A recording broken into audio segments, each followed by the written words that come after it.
Hello and a very warm welcome. You are watching Gravitas with me, Molly Kampir. Let's get started.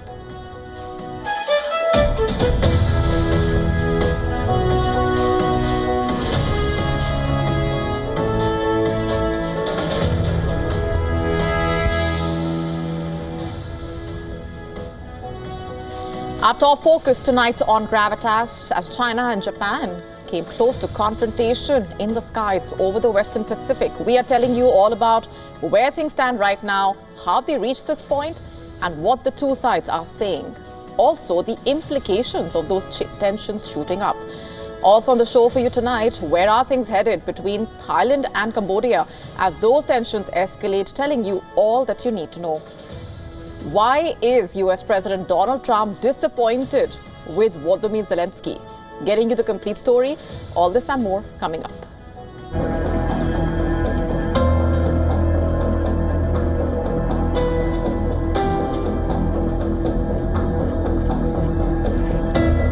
Hospitality to Mrs. Kiev.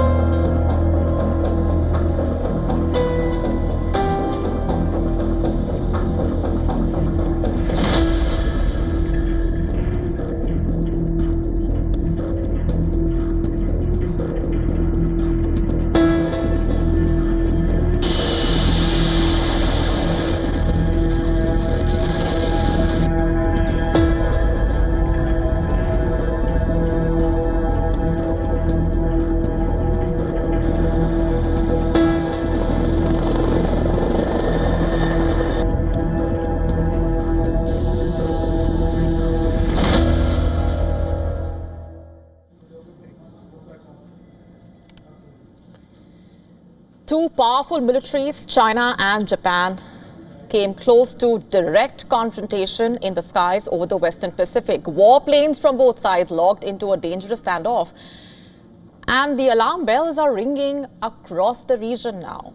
What started out as an aerial encounter near Okinawa Islands has now transformed, exploded into one of the most serious flashpoints in recent years, raising fears that a single miscalculation could trigger a regional disaster. Japan says Chinese fighter jets aimed radar at its aircraft. And Tokyo claims that a Chinese J-15 fighter aircraft directed their fire control radar onto Japanese F-15s twice. A fire control radar lock basically is considered as one of the most threatening acts a military aircraft can carry out, simply because it is largely considered as a precursor to an attack and prompting a targeted aircraft to take evasive action. No damage or injuries were reported in the incident. However, China refuted this claim, instead accusing Japanese jets of provoking its navy northeast of Taiwan. Tokyo dismissed Beijing's version of the events, insisting its self-defense forces acted safely and never interfered with the Chinese naval drills. Listen to this. We have been informed that the Self-Defense Forces aircraft maintained a safe distance while performing its mission to counter airspace violation. Therefore, the Chinese side's claim that the SDF aircraft seriously impeded the safe flight of the Chinese aircraft is unfounded. Japan's Prime Minister, meanwhile, saying Chinese jets logged radar on Japanese military aircraft near the Okinawa Islands and called it a dangerous act. Okinawa Islands, one of the most militarized area in Japan, home to a US military base, also located just 110 kilometers from Taiwan's shores, just 110 kilometers. Japan has filed a formal protest and summoned the Chinese ambassador. China's radar lock-on was a dangerous act exceeding the scope necessary for the safe flight of aircraft, and it is extremely regrettable that such an incident occurred. We strongly protested to the Chinese side, and we have sternly demanded that it not recur. We will respond calmly and resolutely.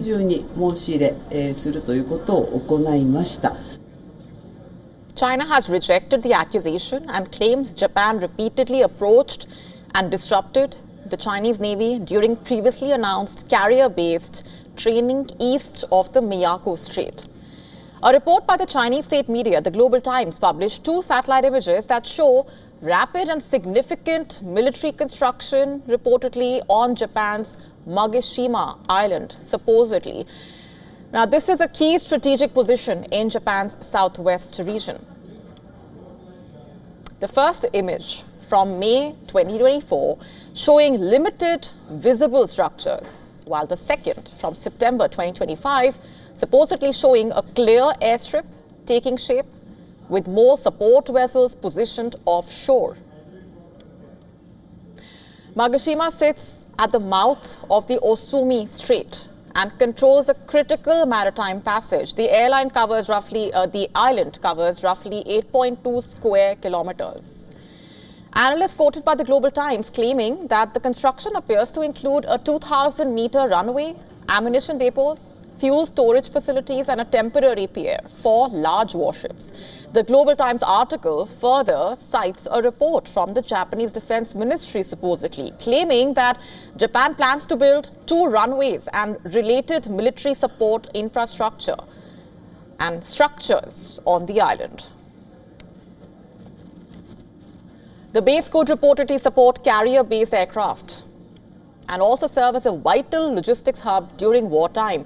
The growing military tensions have deep historical roots here. Let's just get to the context first. During World War II, Imperial Japan occupied large parts of China, and in the decades that followed, Japan's security architecture firmly aligned with the United States following the end of World War II. A strategic partnership that continues to back Tokyo militarily in the Indo-Pacific. Incidentally, the United States is yet to comment on the issue. This confrontation also coming weeks after Prime Minister Takaichi, remember, warned that Japan could retaliate if a Chinese attack on Taiwan threatens Japan's security. And amid local reports that Japan plans to send missiles to the Philippines with allegations of military aircraft locking radars, and both Beijing and Tokyo trading those sharp accusations, the situation continues to remain highly volatile, to say the least.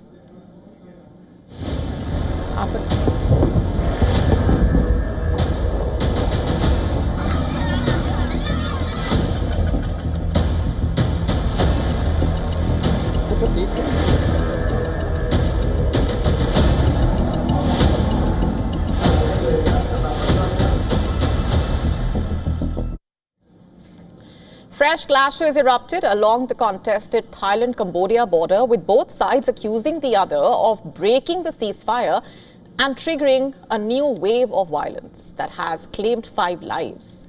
Thai officials saying their troops were targeted before dawn and claimed Cambodia fired rockets, artillery and even dropped explosives using drones on Thai positions. And in response, Thailand launched airstrikes, saying its fighter jets hit only military targets after Cambodia reportedly moved heavy weaponry towards the front line. The Cambodian side opened fire in many additional areas at dawn, namely Chong An Ma, Huay Ta Maria, Prasat Khana, Prasat Takwai and Prasat Tamuyan Tom. Thailand has retaliated according to our response strategy, focusing on the military targets that launched the attacks on Thailand.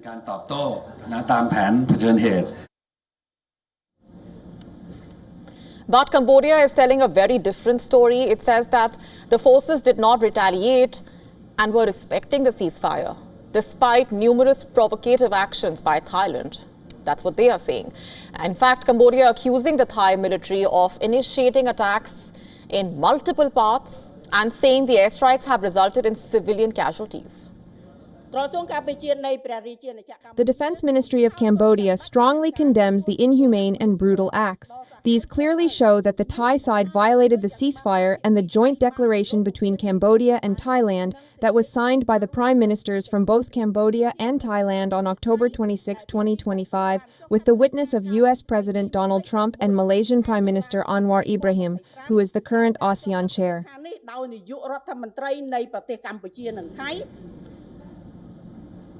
Thailand says Cambodian troops fired on Thai forces early Monday morning. Thailand added that Cambodia also fired rockets towards civilian areas in the Buriram province. In the provinces of Preah and Odar-Meanchey, both sides had also reported a brief skirmish on Sunday in the Sisakit province, which Thailand's military has said left 2 soldiers injured. On the ground, though, the human impact is growing by the hour. In Cambodia's Preah province, long lines of residents on tractors and motorbikes were seen, fleeing the border, hoping to escape this new round of fighting. Cambodian officials saying at least 4 civilians have been killed, while many more have been forced to evacuate. On the Thai side, meanwhile, thousands fled to shelters on the Thai side of a disputed border with Cambodia. Several residents living along the Thai border there. Authorities have moved civilians away from the potential conflict zones now. Reports of grenades, artillery, rocket fire continue to trickle in. Schools have been shut near the border, both sides scrambling to secure safe areas for their communities. Thailand never wants to see violence. We insist that Thailand has never initiated the clashes or encroached into their land whatsoever. But Thailand will not stand for its sovereignty being violated and will proceed with appropriate measures, caution, and adhere to peace, stability, and uphold humanitarian aspects. And this latest escalation coming just months after the deadliest fighting in decades, when heavy weapons and rocket barrages in the month of July claimed dozens of lives, displaced hundreds of thousands. Those 5 days of violence prompted international intervention. And in October, US President Donald Trump, remember, co-signed a deal with Thailand and Cambodia. But that agreement appears to be in jeopardy increasingly. Both countries now trading blame for what is clearly a significant breach of the truce, with airstrikes, ground assaults, civilian displacement, all marking a major setback to that peace process.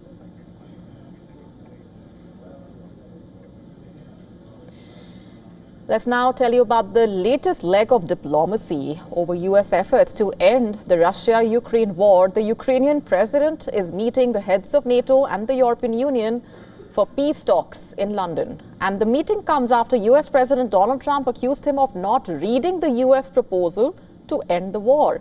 Our next report telling you more about the reactions as Ukraine, Europe fear the US could force Kiev to accept terms that favor Russia.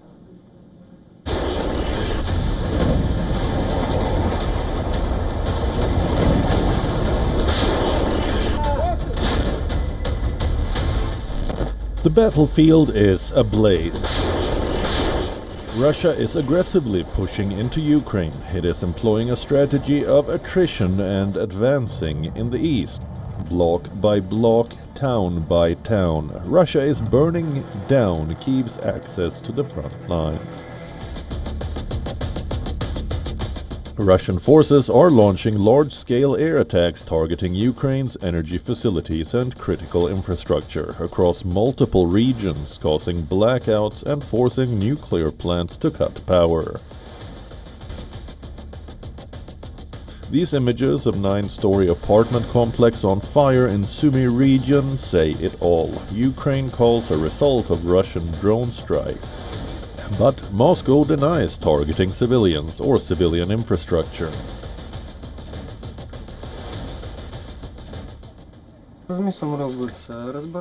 What is happening to the city? It is being dismantled little by little. There are fewer intact houses, fewer people remain. There is more destruction. There are more and more strikes every day, both FPV and artillery and everything else. Ukraine is going after Russia's oil tankers in the international waters. Ukrainian sea drones are striking against Russia's shadow fleet of oil tankers in the Black Sea. It is preparing for more complex strikes against Russia's Black Sea Navy in the year ahead.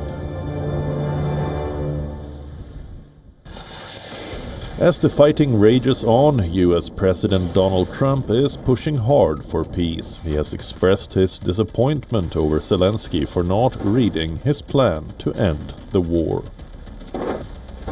And I have to say that I'm a little bit disappointed that President Zelensky hasn't yet read the proposal. That was as of a few hours ago. His people love it. but he hasn't. Russia's fine with it. Russia, I guess, would rather have the whole country when you think of it. But Russia is, I believe, fine with it, but I'm not sure that Zelensky's fine with it. His people love it, but he hasn't read it. Trump's criticism adds a mounting U.S. pressure on Kyiv as Zelensky meets top European and NATO leaders to rally its backers in London. The meeting comes as leaders on the continent scramble for a seat at the negotiating table, and concerns grow over if U.S. could force Kyiv to accept terms that favor Russia. We are starting a new diplomatic week right now. There will be consultations with European leaders. First and foremost, security issues, support for our resilience, and support packages for our defense, air defense and long-term funding for Ukraine. The discussion come after days of talks between Ukrainian and U.S. officials in Florida ended with no apparent breakthrough, with Zelensky committing to further negotiations. Kyiv maintains that negotiators are still split over the core issues of territorial concessions and security guarantees. Russia hasn't publicly supported the plan. It has stuck to its hardline demands, despite Trump's suggestion that Moscow is fine with peace deal proposal. The Kremlin has insisted the American side to make radical changes to the draft, with intense pushback from Kyiv and Europe. Is Trump peace plan far from final proposal? Bureau Report, WION, World is One.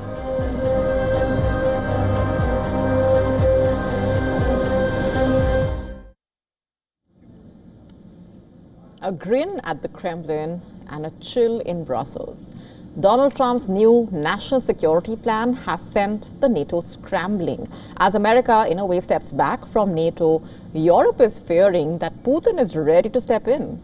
Our next report taking a closer look at why there are fears of American withdrawal and questions over NATO and the European Union's future.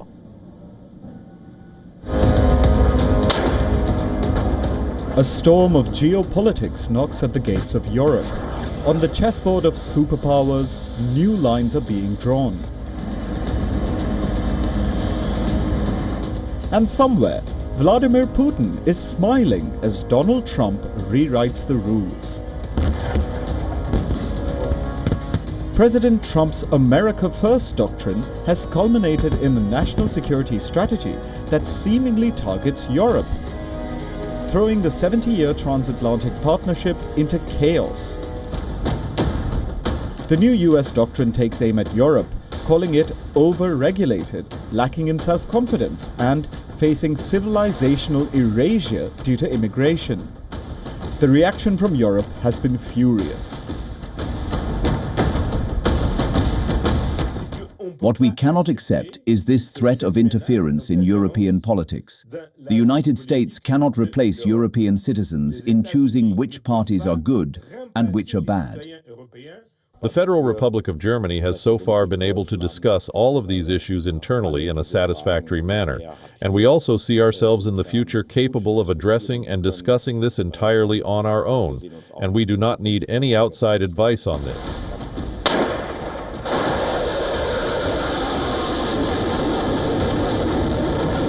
The strategy clearly states that the US will adopt a more limited and conditional role in European defense, shifting the burden onto allies who must now frantically find billions of US dollars to cover the sudden security vacuum. The Pentagon has already begun drawing down troop numbers on NATO's eastern flank, a clear physical manifestation of the new disengagement.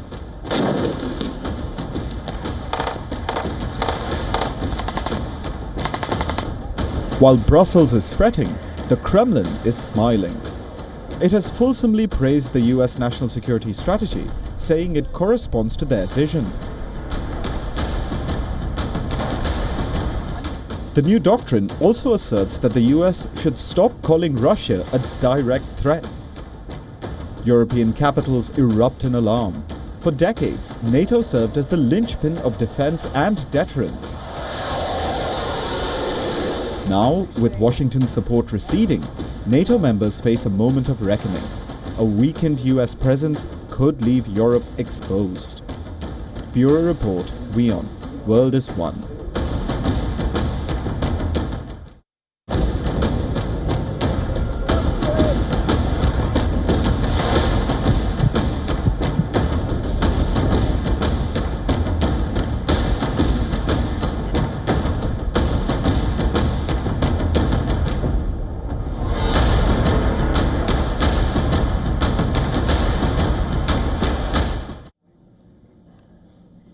Switching gears for now to West Asia, where a major development has emerged from the Hamas leadership that could potentially reshape the fragile Gaza ceasefire. For the first time since the war started, Hamas says it is willing to negotiate the freezing or storage of its weapons as part of a ceasefire arrangement with Israel. The proposal basically opening a door that has remained firmly shut until now. The dispute over Hamas's weapons has been, in a way, the biggest obstacle to phase 2 of the ongoing 20-point peace framework. This is open to discuss such ideas within the context of a long-term ceasefire or truce, within the context of a political track which have to lead to a Palestinian state. But if not, okay, we are ready to discuss the idea of storing or freezing based on a total security arrangements, first of all, which keep the capability of Palestinians to defend themselves in case they are attacked. The statement by Hamas coming as the mediators from the US, Qatar and Egypt apply intense pressure to launch the second and far more complicated phase of the Gaza deal. And that phase includes deploying a multinational security force, setting up a governing committee to run Gaza, gradually withdrawing the gradual withdrawal of Israeli troops and the disarmament of Hamas. Experts say the ball is now in Israel's court, but it is unlikely to accept any arrangement that implies a two-state solution, basically. And Israeli media reports claiming that US President Donald Trump plans to announce his Gaza Board of Peace next week. Trump is expected to chair the board himself. Its responsibilities would include temporary governance in Gaza, oversight of the reconstruction funds, and preparations for a later handover to the Palestinian Authority. Just a short while back, in fact, a release by Israeli Prime Minister's office confirming that Netanyahu and Trump will be meeting on the 29th of December to discuss the next steps of the Gaza ceasefire. Washington also trying to rebuild trust between Israel and the Arab nations. Meanwhile, the US reportedly hosted Israel and Qatar for a trilateral meeting in New York. According to an Axios report, the White House also wants to bring Israeli Prime Minister Netanyahu and the Egyptian president together for their first conversation since before the Gaza war. As per the report, the US officials have told Netanyahu that Egypt will only agree to a summit if there is something concrete on the table. Possibly a major natural gas deal that could supply about 25% of Egypt's electricity requirements. Axios claims Netanyahu has formed a team to identify economic incentives in preparation for a meeting with Sisi, and similar initiatives may be under consideration for Lebanon, Syria, and Saudi Arabia. Details of a potential meeting between Egypt and Israel coming on the heels of the US, Qatar, Israel trilateral meeting reportedly hosted by the White House envoy Steve Witkoff with the Mossad chief representing Israel. According to reports, the discussions focused on executing the Gaza peace agreement and coming just a few months after Israeli jets conducted an airstrike in Doha, unsuccessfully targeting the Hamas leadership.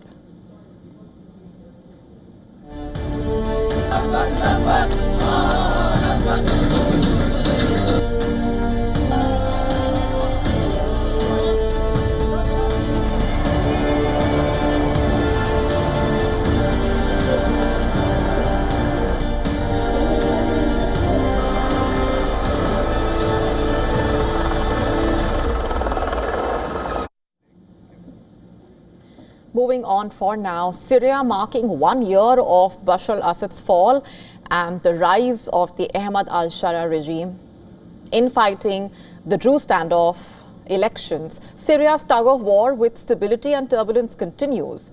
The sentiment on the streets is that of hope. People celebrating the anniversary of Assad's fall and the beginning of this new era. Thousands of Syrians gathered in the capital. The streets were seen with people holding the Syrian flag of independence. Syria's president, meanwhile, paid a visit to that mosque. Thousands of people gathered to catch a glimpse of their leader. Shara urged Syrians to work together for rebuilding their country.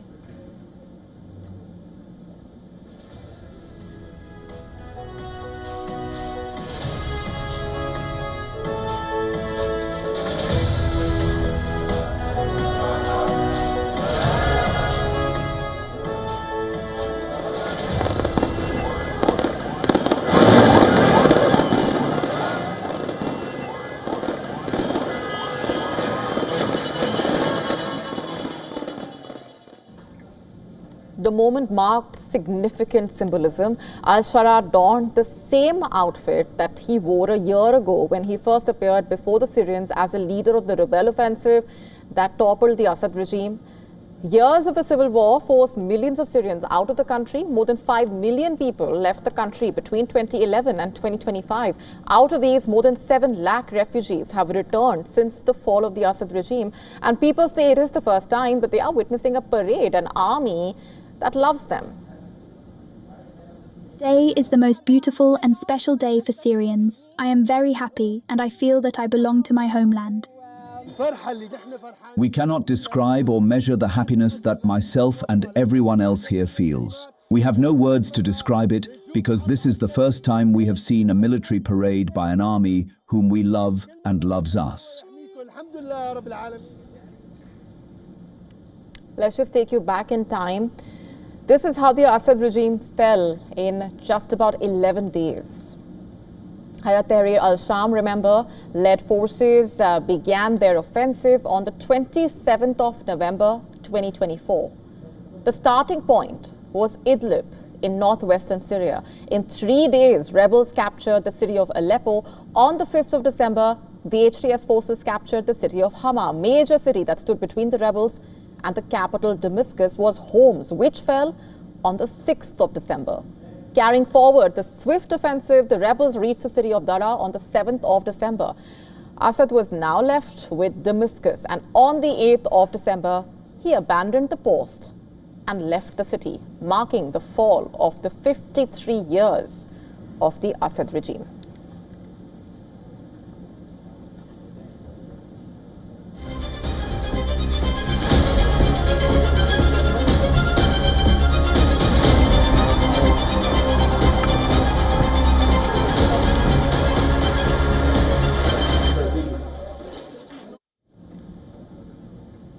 On to India now, which has been dealing with that massive aviation crisis, at the heart of which has been Indigo, the country's largest airline. The crisis now entering its 7th straight day. More than 2,000 flights have been cancelled, thousands more delayed, the cascading impact affecting lives across the country. And this wasn't just a week of inconvenience, of course. For millions, it was a week of lost money, lost time, lost opportunities, and all that trauma. For the passengers, the numbers only telling just a part of the story. Airports turned into temporary shelters. People sleeping on the floors without food, water, waiting for communication on what happens next. Tickets worth 4,000 rupees in some cases being cancelled, and then the same seat being repriced at 40,000 rupees in some cases. Families stuck for hours, some for days, waiting for answers. Problem हो रहा है ना, तो जिन बेचारों ने पहले से book कर रखी है 4,000 की फ्लाइट उनकी कैंसिल करके 40,000 रुपए में दे रहे हैं। मुझे यहाँ कल रात तक कोई मैसेज नहीं था, तो फैमिली बच्चे लेके सिलचर जाना था। यहाँ आने के बाद कैंसिल बता रहा है, मुझे बहुत ख़राब लगा है। खाली हरासमेंट हमारी हुई है कि हम लोग खड़े रहे हुए हैं। जो हमारा जो दूसरा बहुत सा इम्पोर्टेंट काम था वो काम छूट गया। हमने पहुँच जाना था 2 बजे, लेकिन अभी 3 बजे यहाँ से फ्लाइट स्टार्ट होगी। It all started with a crew rostering breakdown that sent the entire system into a downward spiral. Indigo operates the largest fleet in India, over 400 aircraft carrying more than 60% of the domestic passengers. The result has been an avalanche of disruption and trauma. Indigo saying it has been working to fix the mess. The scale of its response showing just how widespread this crisis really has been. According to reports, the airline facilitated more than 9,500 hotel rooms, nearly 10,000 cabs and buses for the stranded passengers. Over 827 crore rupees in refunds have been processed reportedly across more than 9.5 lakh cancelled PNRs. Those are just some of the numbers. But for many travelers, the response came far too late. Too little, too late is what many are saying. Airports were already choking. The financial loss had already struck. Hours had been lost. Important engagements had been missed. Addressing the parliament today, the Civil Aviation Minister reacted sharply. Listen in. Definitely, there was a lot of difficulty that has been faced by the passengers, and as a closing statement also, let me tell you that we are not taking this situation easily. We are doing an inquiry and we will take very, very strict action, not only for this situation, but also as an example. We will set an example. India's civil aviation watchdog, the DGCA, issued show-cause notices to Indigo over the large-scale disruptions. Replying to that notice, the airline listed preliminary factors which led to this meltdown. As the system struggles to recover and get back on its feet, the country is left asking the big question. How did a crew roster issue in India's largest airline trigger a crisis this massive that left thousands stranded? What guarantees do the passengers really have that this will not happen again?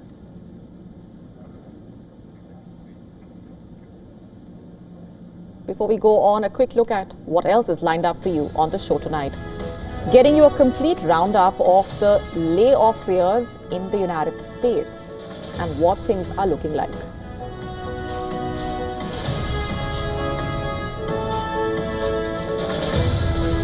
Would you take leave from work to work? Telling you all about what this story is. All this and more coming up.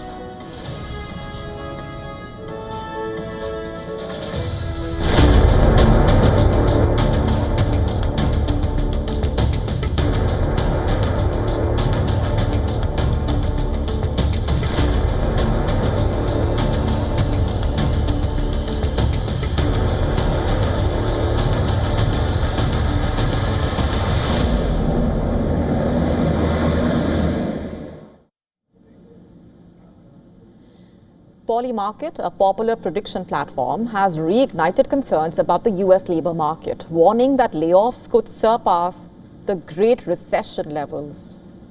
While bets remain limited, the data is flashing red, raising concern. Let's break it down.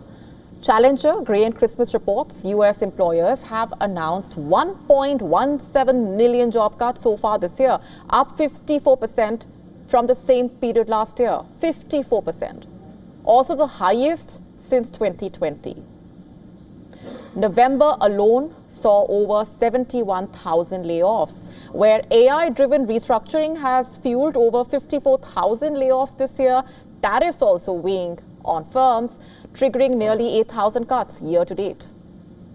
Despite the pressure, official labor data yet to reflect the strain, driven by temporary declines in California and Texas. The broader economic backdrop is getting weaker, to say the least. ADP data showing private employers cut 32,000 jobs in the month of November, the biggest decline in more than 2.5 years. Planned hiring collapsed by 35% from 2024. At the same time, inflation remains rather stubborn. Core services inflation running at 3.5%, driven by the rising housing costs. Wages also rising 3.8% year on year, keeping price pressures elevated. The RBC now warning the US is heading towards stagflation light in 2026, where inflation stays sticky while growth slows, goods inflation picking up, tariff-related costs rising. heavy government spending are the key concerns highlighted. The Federal Reserve Governor, meanwhile, earlier called recent layoffs eye-popping, saying the economy is significantly slowing, consumer confidence mirroring the worsening of the situation, with the University of Michigan Sentiment Index falling 28% year on year, touching near record lows. Voters remain deeply unhappy with the economy. A new Fox poll showing 76% now view conditions negatively, worse than the level seen at the end of the Biden administration. Inflation, also the rising food prices and the persistent affordability concerns are fueling that frustration. President Trump, meanwhile, pushing back, calling affordability issues a scam. Polls showing around 2/3 of the voters believe the administration is falling short on the economy and the cost of living issue. Together, rising layoffs and the weakening confidence and sticky inflation are intensifying the recession concerns heading into next year.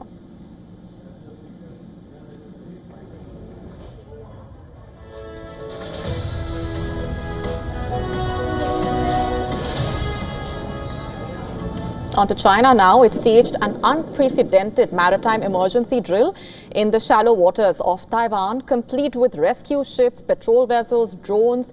Beijing saying the drill is aimed at simulating a rescue operation. But the timing raises a crucial question. Is this merely an emergency drill, or is it part of China rehearsing for a Taiwan invasion? Take a look.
Imagine this, it's a Monday, just like today, it's a regular work day, and your leave from work starts tomorrow. Before you start daydreaming about spending time at the beach, or perhaps going skiing, or just taking a staycation, what if the plan actually is to take that leave so that you can sit in front of your laptop and finish that truckload of pending office work? Sounds rather confusing, right? How is that even counted as leave? The basic idea of leave is to switch off from work and not work, right? Isn't that the only supposed rule for taking a leave? Well, that seems to be changing. Taking leave from work to work is becoming a real thing, as bizarre as it sounds. You have perhaps seen a video doing the rounds which has an employee talking about taking leave from work in India to work. And this would basically mean that you are finishing your pending work tasks. Working while on leave would mean that during the leave, no new tasks are assigned to you. From work from home becoming a thing during the pandemic, will working during your leave also increasingly make its presence felt as part of the work culture? And what does that tell us about the workload or even the work-life balance? And while we speak of work-life balance, how can we not mention a move that has triggered a lot of discussion in India? Basically, a private member's bill which seeks to allow employees not to entertain work-related calls and emails outside work hours. It was introduced in India's Lok Sabha on Friday. NCP MP Supriya Sule introduced the Right to Disconnect Bill 2025, which proposes to establish an employees' welfare authority to confer the right on every employee to disconnect from work-related telephone calls and emails beyond work hours and on holidays.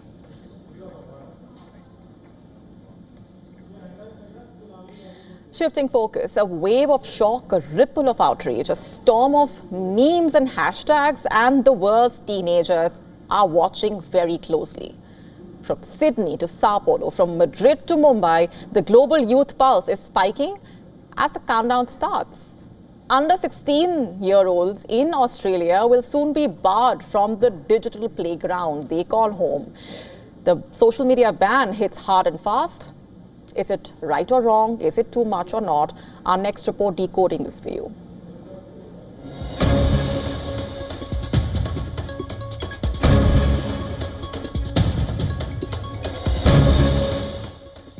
It's the boldest social experiment of the digital age, and the youngest citizens aren't happy.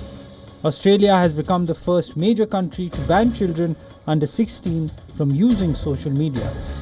No Facebook, no TikTok, no Instagram, no Snapchat, not even YouTube's comment threads. The rule, passed under Australian government's new Online Safety Act, forces tech giants to verify users' ages. Parents are meant to approve teenage accounts, while social media companies face millions in fines for violations. It's a digital detox for a generation under pressure.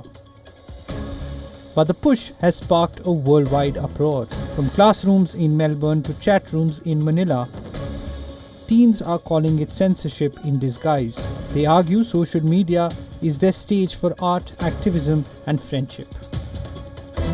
I think it's not going to go that well. I don't think the government really knows what they're doing, and I don't think it's going to have any impact on like the children of Australia. I just don't think it's going to go that too well. I feel like they would be cutting off one of the few means of expression we young people have, because I feel that adults, due to our age, don't take us much into account. And I feel that social media nowadays is very important for expressing oneself, no matter your age. We were born in it.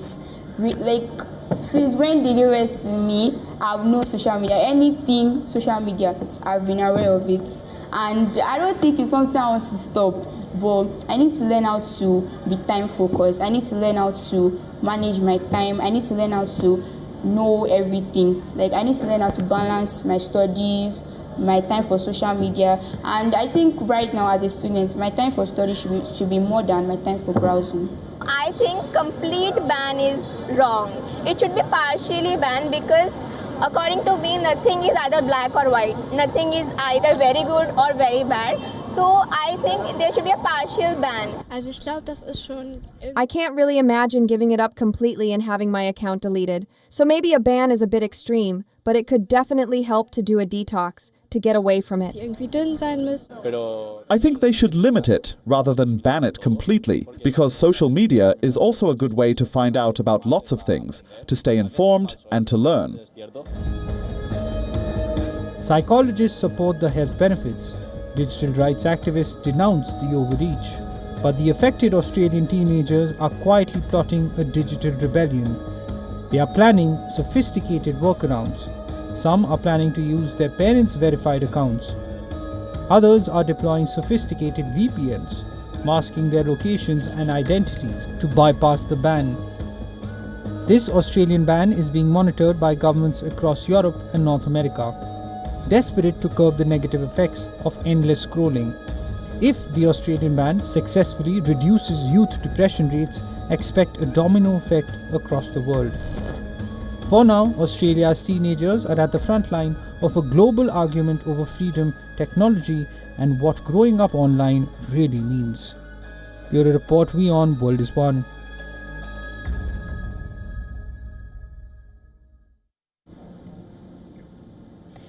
It's racing through the cosmic void, a blazing visitor from another galaxy.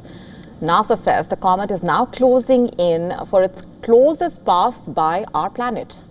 And the world's telescopes are, of course, chasing it frame by frame before it vanishes forever. Take a look.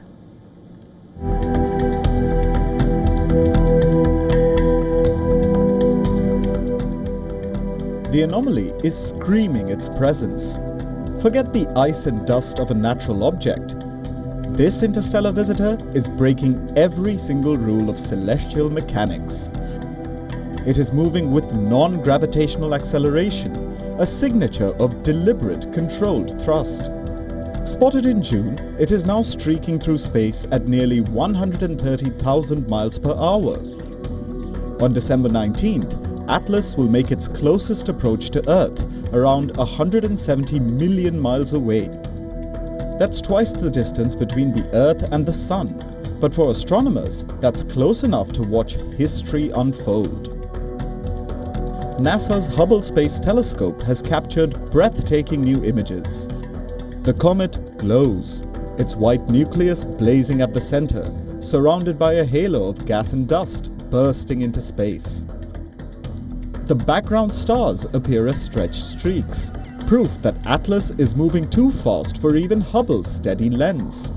Comets typically brighten as they approach the Sun. But that's not the case with 3I Atlas. It's not just passing through quietly. This snowball, possibly 0.4 to 5.6 kilometers across, is emitting jets of carbon dioxide, a sign it's reacting violently to the Sun's heat. Given the anomalies, some scientists have called the comet an alien ship. NASA asserts that it is a comet from interstellar space. This is a once-in-a-lifetime event, a visitor from another star system. Too fast to stay and too rare to forget. 3I Atlas is flashing by one last celestial farewell before it disappears into deep space forever.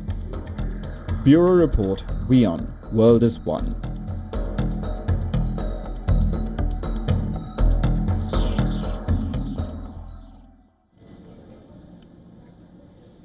A 1,000 club goers turned the silent squares of Budapest into a defiant sound system.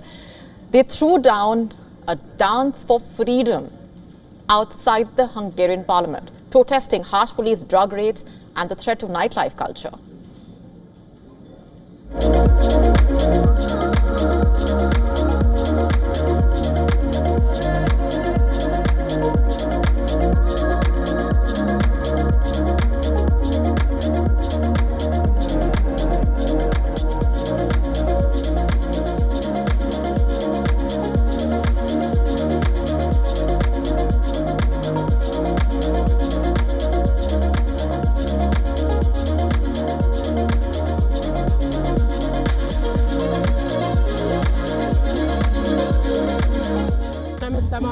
I don't think that if a few people smoke a joint at a party, it is then necessary to terrorize and harass young people having fun.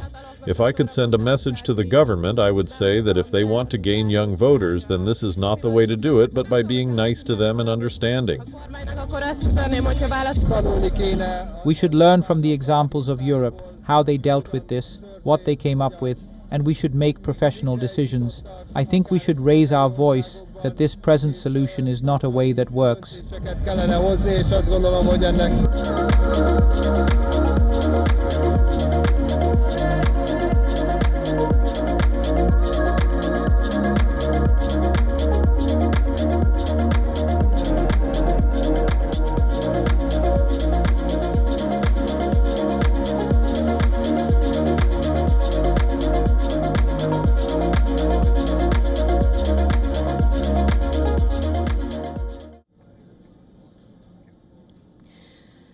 And now to a film that has been at the center of a lot of discussion after a series of controversies. Indian film Dhurandhar hit the big screen on Friday, and the movie has emerged as a year-end gift in a way for the ticket windows.